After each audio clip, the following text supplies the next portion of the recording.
Welcome to the Roar Podcast. I'm Brice. I'm Adam Grossman. And I'm Caroline Balvardi. It's good to see you all. How's everybody been? Doing well. How are you? Things have been good. We've gotten things rolling. Been some great episodes as of late, obviously, with changing the branding and all of the great stuff that's going on. Having Caroline as a host, it's been really cool to see some of the episodes that you two have put together, some great interviews. Yeah, we were talking before we started recording about Adam's most recent episode with George Berrios, which was excellent. Some of the great work that Caroline's done of late. It's been really cool to see the evolution of the podcast. It's been great to have Caroline on. I highly recommend the episode with the industry CEO, Everett, who obviously now I'm on a first name basis with, having spoken to him. But I think he was really excellent. I think it was a really good summary of where the podcast is going, right? We're looking at things outside of sports, looking at how business leaders who are in sports, but also looking at topics that are, we'll call, like a better term, sports adjacent. I think Caroline and Everett did a really good job of highlighting some of those topics and the community topics that Caroline has built her career on and still continues to work on at Search. It's one of the things that's to me the most actually around what we've done these episodes of late is the community aspect of it, talking about how, especially sports anchored mixed use developments and all that's been built around those. People don't necessarily always think of the community aspect of them, and they really are. The mall has gone the way of the dodo, and there's many places that we don't gather anymore, but these can really be interesting gathering places. And Caroline, you've done an amazing job of talking about that community throughout those interviews. Thank you. I love to hear all that and really appreciate it because that's why I joined this work and bringing that closer and just on the community impact side. And of course, sports is always rooted in community and a big part of community, but how do you get it on a more concrete level and talking about, and when we talk about mixed use sports and entertainment districts, getting into a little bit more of the detail of what does that actually mean. And there's always lots of opinions and the way that these affect people. And I think adding that lens, but I also loved the Lendistry, was super excited to have Everett on and talking through it from a business sense too, and helping different types of stakeholders understand, because there's so many people involved from the mixed use side and also across sports. There's just so many different types of work too. And so I think that's cool that we're expanding. Obviously, data is super important, and that's a big focus of the podcast, but adding these other elements too of how does that tie into all these different ways that you can work in sports and all those different elements and all the different stakeholders involved. Yes, very excited to be with you guys, and I'm learning how to be a podcaster. There's no manual, that's for sure. Adam and I took some lumps at the beginning. I feel like I'm maybe taking lumps still, but you guys have done a great job with those interviews, and those episodes have been really great as of late. We have more really interesting ones to come, but as of late, there's a lot of things from a sports business perspective that the three of us have been talking about and that are going on right now that maybe sit outside some of the episodes. One of those that came up recently is an article that Adam wrote that came out today that struck a nerve with me around the start time tweaking. And the reason I bring that up is Adam and I live in this world where we have small children, and the time of things is really impactful in two ways. One, can't take your kids late. So you got to work around naps, or you got to figure out how you watch those things late. But Adam, you have a much larger case in this article, much more interesting. I just thought about through that parent lens. And you talked about some of the thesis, and it's moving up the first pitch earlier is a way more than just tweaking that start time. So can you talk about what that really meant and what you really got into with that article? Yeah, so the article is really based off some reporting from Sports Business Journal, which was talking about exactly what you mentioned, that there's multiple Major League Baseball teams that have pushed their start times to before 7 o'clock. So 6:40, 6:45. That's been something I actually have talked about in our Northwestern class. Part of the way we use a sample decision tree model, which is a way to break decisions into different branches. It's a commonly used thing actually in machine learning now and predictive analytics is decision tree modeling, but one of the sample decision trees I use is the start time of games. And historically I said, well, we're never going to change the start time of games. That's why I'm using it as a sample. If you could do this, this is what it would look like. And now teams are moving in that direction. So historically teams have started games after 7 o'clock in whatever time zone they're in, because that's when work was over. The thought was it would be easier for people to watch the game, go to games if they could do it after work. From a watching the games perspective, one of the interesting things that was pointed out in a comment that was made by TK Gore, who at one point was a guest lecturer with me in my class at Northwestern, is that streaming has become asynchronous, and that it's more likely if streaming is happening earlier in the day, people are less likely to cut off streaming. So even from a media perspective, that people are watching games all the time, they're watching it in chunks. It's not necessarily a requirement for them to come on after 7 o'clock. And then from an in-game, in-venue perspective, the idea of starting games later actually makes it easier for families to get there. One is because even families coming from the suburbs, and one of the things we talk about in the article is that increasingly families aren't looking at start times, they're looking at end times and what time they can leave the stadium, what time they can get their kids to bed. And if you can start the game earlier, you can stay longer. It makes it more likely that people will go in the first place and more likely that they'll spend money and increasingly higher amounts of money on food, beverages, promotions, merchandise, in addition to ticket sales. So it opens up in game revenues as well. It's an interesting idea. It's a concept that I think more sports teams will explore. It's obviously struck a nerve with me as somebody who gets up now relatively early, as both of you have heard me complain about before. And well, anything that can move the start times earlier is good. It's up at 5:20 today, not by my own accord, but it's I was up earlier than that. So, see, this is the kind of old man complaining that people come this I way. know, right? We're the get off my lawn people these days. I think it's the counterintuitive part, though, that I pulled out of that article. It is kind of counterintuitive that you say, hey, let's start earlier, and suburban families are going to be able to make it. You look at it here, I'm a suburban family in Indianapolis. It takes us a half hour to get downtown. If we get out early, you think, oh, well, we have that traffic and you're going to get there.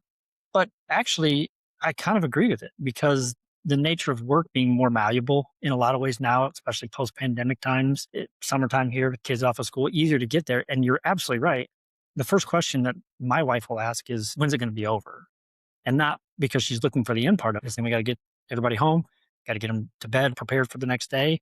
And it does become important. I think that it will lead to a lot more, not only attendance, but the knock on effects of that as well.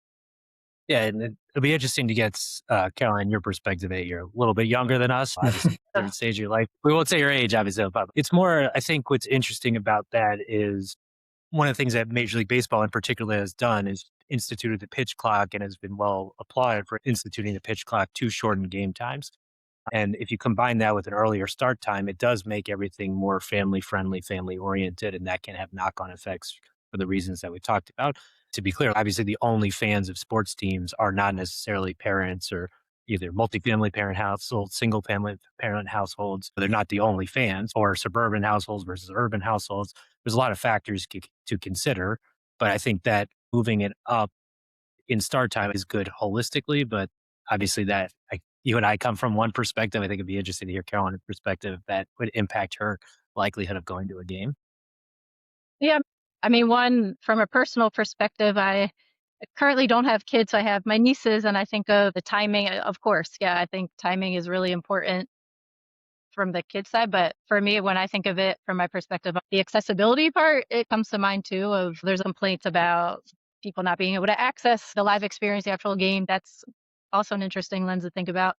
The other piece of it, me coming into this space directly working in sports, the whole business of sports, I think, is fascinating too, to tie game time to revenue. I know that's probably a simplistic point, but how tweaks like that impact Atom, the whole data platform. Obviously, there's so much data tied to all that where you can see that, but it's not personally something I wouldn't have thought of how much that can change revenue or how that affects who the audience and the demographics of who's attending, which obviously are very important and have such a huge impact. So I think that angle of it's really interesting and how data can tell you what times are best and not and who attends at these times and not. Yeah, and one of the things that the original Sports Business Journal article flagged is exactly what you're saying. It seems like a relatively small change, but it does have a huge potential revenue impact. We dive into it even more depth than the article that I wrote, but it's exactly right. I mean, you don't always think about it in terms of what are the compounding effects of making changes. I absolutely like data from both a demographic, persona, and behavioral perspective is something we do at Roar, and integrating all those data sets to help drive decision making is helpful. But even relatively, we're not talking about changing the game by 2 hours. We're talking about like 20 minutes or 30 minutes, but that can make a big difference between a family deciding to go or not to go to a game, depending on if their ability to see it. So thinking about those compounding effects is exactly what the business of sports and sports decision makers are thinking about all the time. I think it's kudos to also Major League Baseball, again, more recently in particular, these ideas of rule changes, time changes. They're not just thinking them for pace of play necessarily. Also, they are thinking about the revenue, fan engagement, audience impact. And that's something, whether it's in the classes that we teach or in the content we're creating or something we're thinking about even from a real estate perspective, is what are the compounding effects of these decisions? How can they permeate throughout multiple different variables or thoughts or things that you have to consider as somebody who's working in or adjacent to sports? I The alignment around how you coordinate from the media side and all of the content. I can only imagine the puzzle piecing of all of that too, of when you do make those changes, but there's so many different factors involved. So how you put all that together is interesting with balancing between media, but also what's the other revenue generation that comes from adjusting the time, all that. Earlier first pitch, you mentioned the media part from the viewers at home perspective, but the earlier first pitch, and I think Adam alluded to this, it opens up a whole pregame day part, a different perspective that you can have from engaging with not only the venue, but everything around the venue itself when you have more time to come and do those things or you have more freedom. I think it unlocks some level of whether it's higher revenue, higher engagement for people in that district that's around the venue, not just the venue itself. This goes back to somewhat of our thesis of Surge as a business and John's thesis of this disposable time. And what are ways to future proof business models, particularly the sports business model, as things become more technologically driven.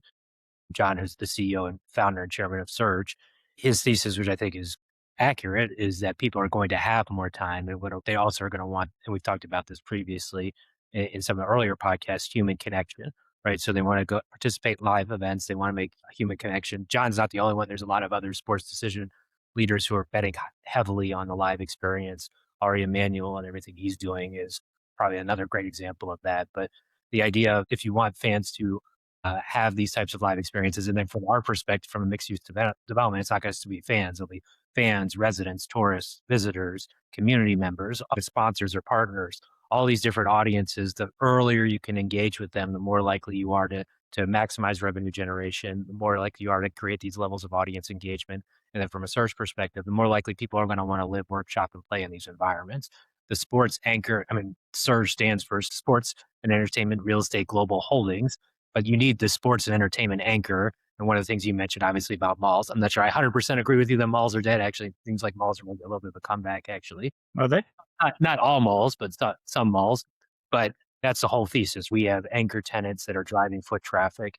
And I do think increasingly there could be the opportunity of a two-way traffic pattern where the mixed use development, the real estate, the residential, the commercial, the food and beverage, the community, all the different types of real estate assets that surround venue will help drive venue traffic to the venue and vice versa. That traffic will come from sports and entertainment anchored. And that's really has to work at the right time, right? If these things are happening in isolation or segregation, it's not going to work as well as if they're all working together in concert. And earlier start times is more likely that you come home from work and the game is starting. If it's an earlier start time, if you live and work in that district. So actually moving up the start time makes a district more likely to be successful as well. I didn't talk about that in the article, but that's something that I think is an interesting knock-on effect and something to consider as we're considering building out these districts. And I think that's a really good point of you come home from work and you live in these districts, regardless of if you're going to the game or not, there's something going on. There's Yeah. people around, there's stuff happening. And regardless of the phase of life that you're in, if you're in those good old days when we were younger of just, oh, I'm coming home from work, there's a baseball game going on. I'm just going to go to this bar and watch this baseball game. Or even you pick your kids up from school and you want to get them running around and outside. There's Okay, things to do. I you're think not it taking your really, kids to a bar? What's going on? I don't understand. not a lot of the time, especially here in Indiana, a little more lenient in some other places, but no, I am happy to hear that malls are making a comeback in some way. There's a great mall here that we actually go to a lot, but it's mostly because my kids just like riding the escalator. But I thought that was because this place wasn't very cool and malls everywhere else were totally dead. But I think that you make a good point around there is a good comparison of the anchor tenants being in those places. And I miss them all. Yeah. My wife, we're talking about this earlier, right? Right. We used to just spend a lot of time at malls when we were kids. So it's good that we're going to come back. Go ahead, Carol. I didn't mean to cut you off. It's actually interesting too, some of the newer sports districts as they're looking at sites of former malls and how that lends itself because you have this big, swath of land where you can just have this next generation of experiential. And I do think the district environment, kind of Brice, what you were saying, going to the game earlier, watching from a bar, but even that becomes even more elevated now in the district because it's not just your average bar. A lot of them have, depending on the climate, the indoor-outdoor experience and the way that stadiums and arenas are now. You can see into them more and feel like you're more ingrained in the game experience, even if you're not physically in the stadium or arena. And so I think that's interesting to see as more of these districts are coming online to just the full scope of what you can experience and feel like you're part of when you're in that district. It's exciting to see more of these coming online and how they'll continue to evolve. It is. And it's cool to see community aspect of it too. Like you talked about earlier and what you've done in a lot of these podcasts. the people that you've interviewed, it is a fun way to build the community components. I have to derive it from something external or built in a different way. I don't know why they drifted so late. Do we know why games drifted past 7 o'clock in the first place? And I mean, part of that is the media rights, right? There was an expectation that people could watch the games until they got home. Even like you said, it was harder to get to games. So if you went home and ate dinner, and the idea is that it would take you a while to get to the games as well. And then a lot of games are on national television. So having them later in the day would make it easier for different parts of the country to see. Again, obviously, times have changed, right? Things change. This is in part an interesting confluence of the decline of the regional sports network. And obviously, that opens up this opportunity for potentially to balance out streaming. Obviously, a lot of MLB teams in particular have been adopters of streaming, particularly with the decline of Main Street Sports Group and FanDuel TV and everything that happened there. But from chaos comes some amount of opportunity, right? As all these leagues are trying to figure out what their local television rights are going to be, it does allow for opportunities to experiment with things like earlier start times. And to Caroline's point, it's hard to coordinate. Exactly, it is hard to coordinate, and you have to balance. Historically, these local media rights deals were a huge component of revenue. They still are, but there are other revenue streams that are coming in, whether from the national deals, baseball is potentially moving towards a national, aggregating all the local rights to do a national package, which will be interesting to see if the earlier start times hold, given that when that comes into place. But that's part of the changing dynamics do allow for new opportunities to experiment. And this was one of those ways. And again, to baseball's credit, they've been very much on the forefront, particularly recently, which has historically definitely not been the case.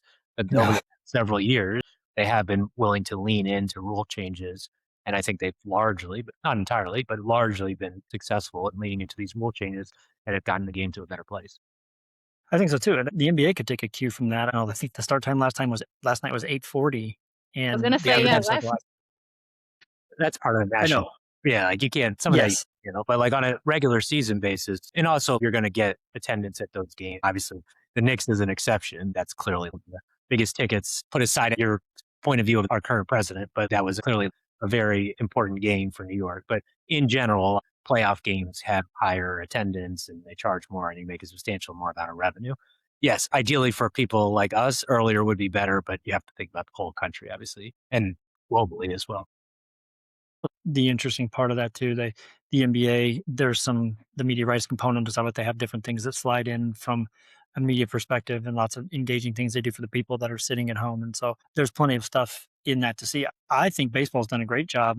I spoke at a conference at Northwestern on Friday, the Northwestern Sports Performance Conference, and even the strength and conditioning folks were talking about how the pitch clock and the pace of play in baseball has improved not only the engagement from fans, but injury as well, because people are more alert, moving more quickly. I've only been to a few baseball games since the pitch clock was instituted and ABS, and it's a better experience. Yeah, and it actually goes to Caroline's point again, but it's the pitch clock actually did also, I talked about this in a previous newsletter as well, that T-Mobile was a longtime partner and they've been able to activate around this. And this has become, in terms of partnership assets, one of the most valuable assets in baseball is becoming the partner for automated balls and strikes or ABS. And again, you wouldn't necessarily think that, obviously, that wasn't necessarily the original intention, but it does have these revenue effects, right? It makes the game shorter. Fans also believe that obviously the calls are right. They clearly were able to adapt from other sports, but it created these revenue compounding effects that just one change can have all of these different impacts from media, partnership, ticket sales, overall fan experience. And that was something that was being considered. And baseball tested out ABS in the minor leagues. They've obviously seen it, tennis probably being the most prominent example of using those types of automatic line calls. And there still are some kinks to work out, but largely it's been very successful. And again, another secondary effect, both for player health and safety, right? If your better players are playing longer, less likely to get injured, that also has revenue compounding effects. And people in ways that we've talked about previously, but obviously people want to see their favorite players, their star players, and they're more likely to come to the games if their favorite players are playing and buy their jerseys and watch them on television, watch them on streaming platforms. So there's all these compounding effects. So the Caroline thesis holds again about all these different effects that happen. We got to get this branded in some way. Yeah, seriously. The Book of It Caroline. Yeah. actually, I should have known this, but I was wondering this recently because I was going to a minor league game. So the pitch clock, they were testing it out more in the minor leagues. I wasn't sure actually with minor league baseball how they use that because when we talk about mixed use districts, there's so many mixed use districts now that they're trying to do around minor leagues too. So it's interesting to see, yeah, what type of impact it may have in that way from the minor league level too. But some of the ABS like it that is also in minor leagues now, not or not. We can, I'm sure, a listener can fact check this or we can fact check it ourselves. But in general, Major League Baseball starts from the lowest level of minor leagues and then works its way up. So by the time it then goes to double A, triple A, and then by that time, then it goes into Major League Baseball. I'm not sure if it was one season at every level, but roughly it was something like one season at every level, if not multiple seasons at every level and to test it out. But yeah, it's all forms of baseball.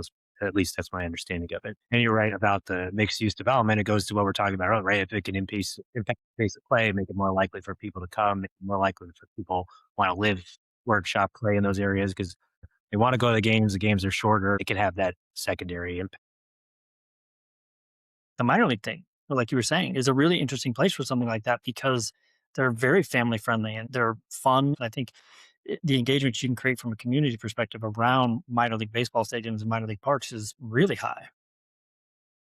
Just apply it to all these other leagues and emerging leagues or minor leagues in some of the secondary tertiary markets and just drawing more foot traffic and density and the level of play. Obviously if it's a minor league is not necessarily at the level of the pro league, so you're not necessarily going to watch for the sports as much as sometimes the entertainment pieces and all of that. So thinking through the lens of how this applies out to some of the minor leagues and emerging leagues is very interesting to think about too. I have an interesting question for the two of you because you cascade that down. The public high school here where we live had they have a $30 million natatorium.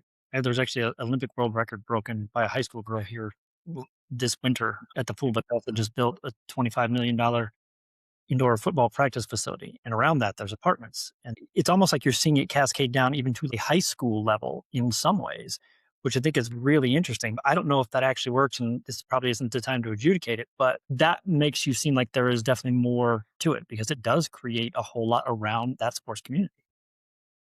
From the kind of business development hat that I wear at Surge, I'm constantly tracking projects out there and what people are working on. Does it make sense for Surge to get involved or not? And there are tons of projects where it is definitely cascading down. The youth level is so interesting because youth sports obviously is just growing and growing, and parents are having to spend their weekends with their kids at wherever site, wherever that may be. It could be close to where they live or very far. But what do you do for that whole weekend? Your kids' games are interspersed throughout that. And so now there are a lot more projects that we hear of that are around youth sports facilities and youth sports complexes and is building the nicer hotels and retail and restaurants to entertain the parents, but also have some of the entertainment for the kids in between the games. And so I would say for sure that is a growing space. And this whole entire spectrum from youth sports through high school, through college is definitely a huge space now as they're figuring out how to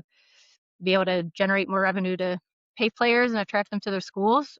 But the thing you have to think about is in these markets, though, just making sure that it is the right mix of uses, because if it's a college practice facility and there's apartments, just make sure there's enough of the connection and are people sitting and watching football practice and then going out. I don't know if it works in that way. So just thinking about how do all the pieces and components go together in the mixed use, but everyone is definitely trying to maximize and think about the real estate around all these facilities and venues. Yeah, a couple things I'd add is one is youth sports can be potentially not more interesting, but there's a lot of public-private partnership dollars because obviously that's important to the communities and important to the not to keep bringing up parents, but parents and families in those communities. So that's interesting.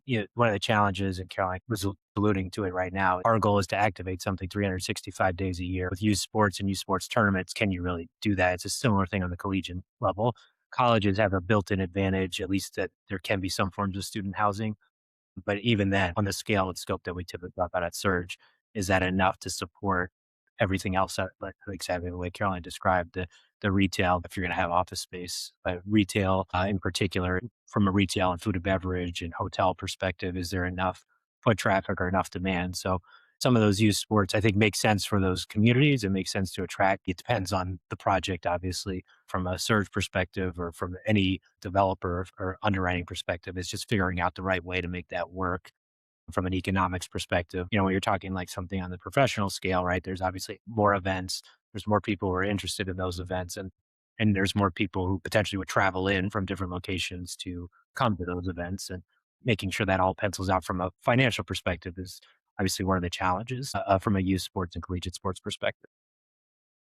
And you mentioned, and Caroline talked about this a little bit. One of the ways to really understand that's the data behind it. Obviously, that's something that Surge does with Reward and the platform that you have continued to build. There was another article that you wrote recently about business backed partnerships in the sports AI land grab. And I think that parlays well into what we've been talking about here. Maybe you can reframe how I thought of this. But to me, as a whole, what you were talking about here is it shifts the whole AI sponsorship wave, right? So these companies aren't buying reach per se. So if they're not buying that reach, what are they really buying? Yeah, there are good reasons for AI platforms to buy reach and brand awareness. Harvey has done that recently, particularly with multiple partnerships. Harvey is an AI native legal platform. So helping with, among other things, document review, evidence collection, and helping lawyers do legal work. And everybody knows what Harvey is. So that can be helpful. That being said, that has been a use case that emerging technologies have used for a long time in terms of leveraging sports to build brand awareness. So historically, and by historically, I mean like 5 years ago, crypto companies used a similar kind of playbook. Now prediction markets, sports betting, AI platforms have all used a version of that to hopefully do a land grab and create awareness and try to do customer acquisition. And there's definitely a place for that. And building brand awareness is definitely an important part of top of funnel sponsorships and partnerships. What's more interesting, at least from a long term sustainability and potentially from an overall value creation from a partnership, is these opportunities to use sports as a platform to actually showcase your technology, to say we are actively using this AI platform and here's how we're using it. I talked about both in this article and a previous article about using the track as a test bed, but the idea of using sports because they're so visible, because they're so stressful, and because there's where you actually have to use the technology and the technology has to work because it's so visible, that becomes a really good proof point to show why you as an enterprise decision maker or an individual person who's considering using an AI platform, if it works for a sports team and it works in these high leverage situation, it can work for me in my business or my personal situation. And really showing the integration of the business a drives direct revenue. The sports team has to use the platform. They have to make the purchase. So that helps drive direct revenue. But B, it also becomes a much more visible use case that can become a springboard for more effective B2B marketing, at least from a revenue generation and audience targeting perspective. So I think the idea of sports does create these platforms. I previously, outside of these articles, wrote about Verizon and its NFL deal and showing how 5G connectivity within NFL stadiums became a real big platform for Verizon to showcase its 5G technology, particularly to individual customers and consumers, but more to businesses. And the fact that these teams were using the 5G technology and using it successfully showed that the network can handle the scale of an NFL game. It can potentially handle the scale from a business or personal perspective. So those do become really interesting opportunities to showcase the technology. Yeah, and I think in the article it's interesting. You made the point that the leverage runs both ways, that a property deploying the AI internally becomes more attractive to best funded buyers in the market. So unpack that. What is the business back move there? Yeah, I mean, it's a little bit what I said. This is very common in other industries as well, like banking and becoming a banking partner. A lot of banking partners will become sponsors or partners of sports teams so that they can secure the ownership or the athletes or senior executives banking, right? And that becomes a lucrative way for them to secure the banking, for mixed use developments in particular. Is increasingly there's a lot of or ownership transition or ownership sales. There's a lot of times that banks will become partners and for the opportunity to potentially represent the team from a sale or from a mixed use development or to be the commercial or real estate lender, because that's a very lucrative line of business that typically far exceeds what the partnership fees are. I mean, this is a common investment banking more generally, is that free work or some amount of work is done ahead of time as a way to secure that long-term relationship. In this case, it's a different in that you can actually showcase your business while you're getting these business back opportunities, which is unique to sports and sports media entertainment more broadly. And I was going to build on that, Caroline, from the whole district perspective. I think Adam kind of alluded to it. There's some things that are there from a community and a sponsorship perspective that roll into that. Love how Adam said historically 5 years ago, because the way things evolve and people like me who are not the AI brain, I think people are still catching up with how sponsor logos on hockey rinks and realize that those aren't actually on the ice. And so even that stuff, I don't even think that general population is realizing that these things are happening. And so just the way that sponsorship is evolving is happening very fast. And I don't think people are realizing, unless you're, deeply working in that space in sports. Adam, the article of it's becoming so integrated, like what you just described, is makes so much sense of showing your product, showcasing your product as you are the sponsor. And even the industry episode with Everett, that's how they're a financial institution, mission driven, but they're helping small businesses. And so it makes so much sense. It's integrating. There's just so much brand alignment too. So it makes a lot of sense for everyone. And from the revenue side and from the brand side, so it seems like win-win-win. And it seems like technology is enabling that even further, but it seems like a smart way to leverage your brand in that way. And that's a really good point. I mentioned this to you when I was in San Francisco last week. I think it's the 101, but I was driving the 101 and there's like an ad for an AI platform every 100 feet. In San Francisco, they're clearly seeing that. In the rest of the country, the rest of the world, maybe not. And if you're not steeped as much as potentially I am or people I work with, or obviously in San Francisco or the Bay Area or Silicon Valley, most people have never heard of Harvey. Most people have never heard of these companies before. And you can do billboards, you can advertise in other places, you can advertise in ad networks, social media platforms, Google, but sports does command a lot of top of funnel attention. And it's really important to do that. The only small pushback I'd say to Caroline is there is actually a risk for these sports teams. Historically, companies that have pursued this strategy may not exist as companies sometime very quickly after they pursue these strategies. There's a lot of companies that raised a lot of money either from institutional capital, particularly venture capital, and it's a good use of dollars to promote the businesses. But sometimes, obviously, the businesses, because they're not traditional businesses and they're in a rapidly evolving technology field, particularly artificial intelligence, there is a possibility there's an enterprise risk there, right? That they're leveraging the brand credibility of sports teams when they no longer exist. There's numerous examples of this happening where sports venues were called the name of a company that either went bankrupt, Enron being the most famous example of Enron Field and went bankrupt. But there's a lot of other companies that have pursued naming rights deals and jersey patch deals and big sports sponsorships that don't work out. So I'd say there is some risk on the sports side, on the sports property, athlete side. There are some risks there. But in general, from a purely business perspective, outside of this enterprise risk or if a company would go out of business, I think that's the whole point, right? Particularly if you're an unknown company, but even a company like Oracle, it's called Oracle Red Bull Racing, and Oracle uses Red Bull as a platform. Yes, they're using the signage and logo exposure elements, but more to show that their infrastructure, their technology, and their platforms can help power historically, except for last year and the year before, a very successful F1 team, even until last year had the drivers champion. So that just showed if Oracle works with its team and they're able to use it in a sport that really is technology driven and milliseconds make a difference in that sports, it can work for your business as well. And it kind of logical place we talk about smart gas and the things that you're building from a Roar perspective. I don't know how much this applies directly. What does turning a model into actual workflows look like? And these things be turned into things that are tangible that Caroline can act on or that it can help to Yeah. build those things. And how does it do that? I mean, I think that's a very good question of how sports makes artificial intelligence seems pretty far out there and it's constantly evolving and it's constantly developing. And it seems like for some people, it's taking over the world. For some people, it's still some time away from taking over the world. But part of what we're doing with SmartDOS, Roar, and Surge more broadly is trying to make all these things actionable, right? So using sports as a platform to make AI more actionable for us. We've natively built out SmartDOS or Smart District as a service with AI workflows, AI technology, agentic workflows, the idea for systems to talk to one another using something called an MCP server. So essentially, if you're familiar with Claude or ChatGPT and you want to connect my email or I want to connect my calendar, there's a little thing called a connector typically or some version of that that allows you to connect to these different platforms. And we can do that within SmartDOS as well. But one of the things I've in part built my career on is trying to combine numbers and narratives, right? And AI allows you to really do that at speed and scale. It can take a lot of data, it can visualize it, it can help people understand what's going on. There's some irony here is that we're trying to eliminate the black box when a lot of AI is a black box at this moment and how AI has come up with the insight. But as much as possible, we try to eliminate the black box that comes from technology and these platforms and say, here's exactly where it's going on.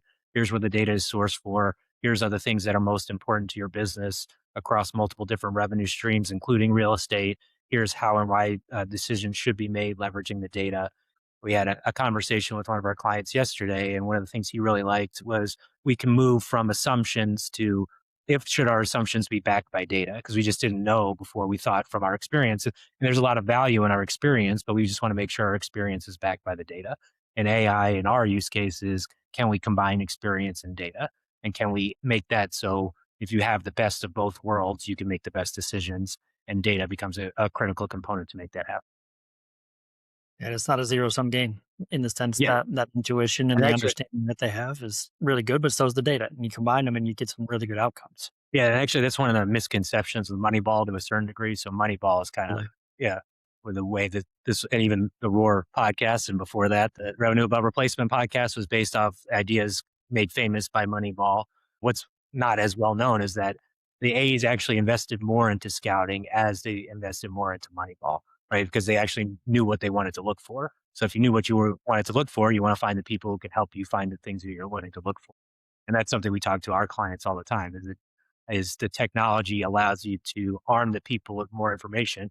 If you combine people and technology together, particularly people who know what they're doing, with the technology that allows them to do what they're doing more effectively, that's the best use case for the technology right now. Yeah, as you talked about how it's kind of lay people understanding, being able to interpret that easily, because when you have data overload, like what does it all mean, and the narrative that Adam mentioned. And so I will say from our tool, I find that extremely easy to navigate because on my side, from the marketing comms work that I do, there are so many digital marketing tools that I have used. And my colleagues and I will be like, okay, some of these tools were created by people who are tech experts, but not for the marketing person to be able to eat like the user interface and all that. And so I do think a critical piece, because there's all these tools out there that are being created by brainiac people, but like the general public, like me, who needs to know how to easily interact with the information and the data and make the decisions from it easily. When you talk about from the CEO level, they just don't have time. So it's making sure it's accessible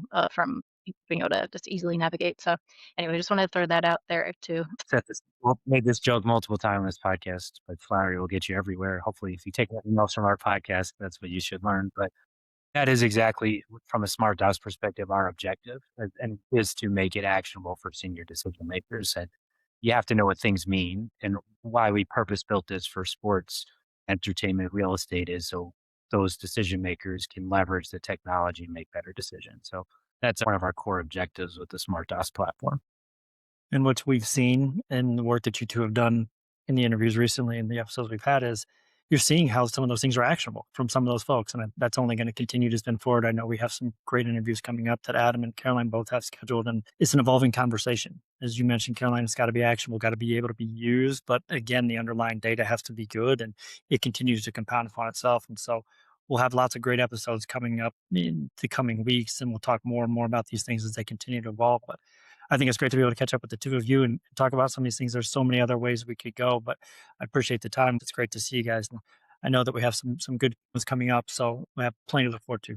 Yeah, we really do have some really great episodes coming up with covering topics that are near and dear to our heart, whether it's real estate, mixed use development, women's sports. Those are all things. Obviously, I'm the one who should be talking about women's sports, but sports of this group. But yeah, we have a lot of really interesting guests coming up, and I'm really excited for these guys. Absolutely. Well, thank you both, and back again next week with some more great interviews.